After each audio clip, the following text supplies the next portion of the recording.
मला मारलंस तर साहेब तुला जिवंतच ठेवणार नाही रे. त्यासारख्या राक्षसाच्या रक्तानं या महाराष्ट्राच्या मावळ मराठीचं कलंक मिटून टाकेल.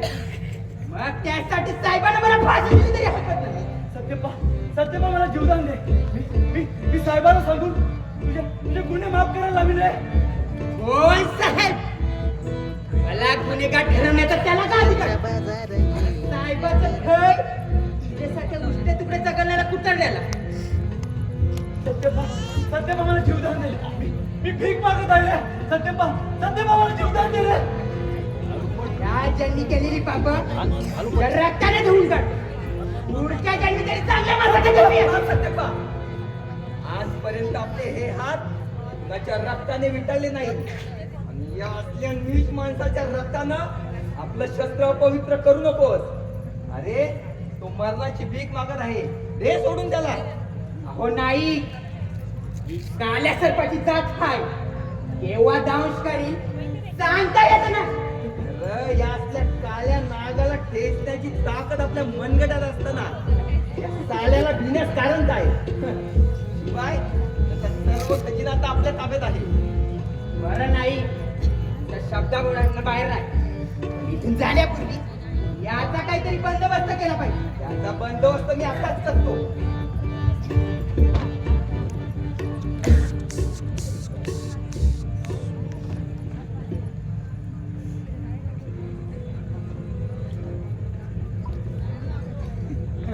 पाटील, आमची आठवण आता जन्मभर राहील.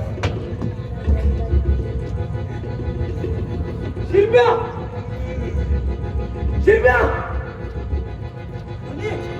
कधी काय झाला?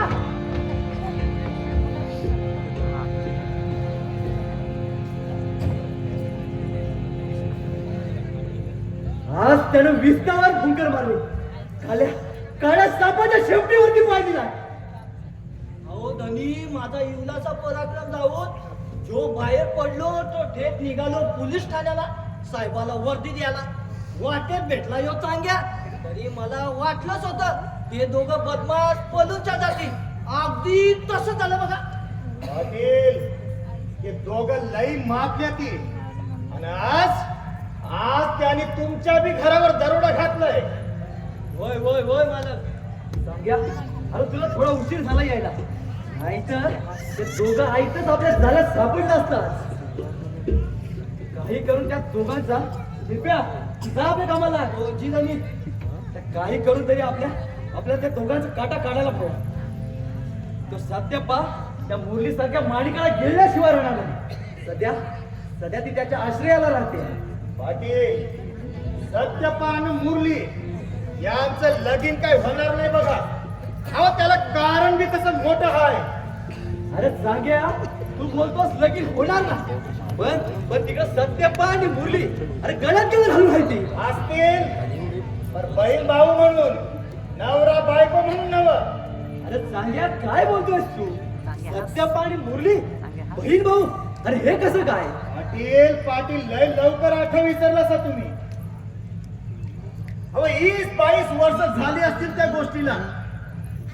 जाऊ द्या, सांगेल पुन्हा गावा तरी. एक गोष्ट मात्र खरी आहे, सत्यपा आणि मुरली दोघं बहीण भाऊ आहेत. सांग्या, सत्यपा आणि मुरली बहीण भाऊ आहेत याचा उच्चार कुठं होता कामा नाही. पाटील, अहो आज पाव तर ही गोष्ट मी कोणाला बी सांगितली नाही. पण आज मूल निघालं म्हणून मी बोललो. तुझ्या इमानीपणाबद्दल मला खात्री आहे, म्हणून एवढ्या विश्वासानं तुझ्यावर कामगिरी सोपली आहे. काही करून त्या मुरलीला सत्यपापासून दूर कर, म्हणजे तिला कसं पाटील ते काम मी बरोबर करतोय. त्या सत्यपान मुरली यांचा काटा मी काढतोय. तुम्ही बेफिकीर राहा. बर काय? अहो दामा बिगर काम होत नाही बघा. सांग्या, अरे या वक्ताला त्या दोघांबद्दल मी तुझ्याकडं त्या गरुडमलची शिकार सोपली होती ना. होय, अहो म्या कुठं नाही म्हणतोय. पर पाटील, अहो आता हे नवं काम आहे. तेव्हा म्हणतो 50,000 रुपये घेईन. कबूल असेल तर बोला. सांग्या अरे 50,000 म्हणजे फार मोठी रक्कम होती अरे. पाटील अहो जरा विचार करा. तुमचा समजा दुश्मन मारला जाते आणि तुमची ती लाडकी मुरली आपसूक तुमच्या गळ्यात पडेल. सांगा हे काय कमी आहे वय? पण सांग्या आज जरी नाही म्हटलं तर पुन्हा कधीतरी तुझी मागणी पूर्ण करील. पण काम यशस्वी झालं पाहिजे. काम अगदी यशस्वी करतो त्याची काळजी करू नका. पाटील पण आता बयानं म्हणून जरा काहीतरी द्याल का नाही? बरं बरं ठीक आहे.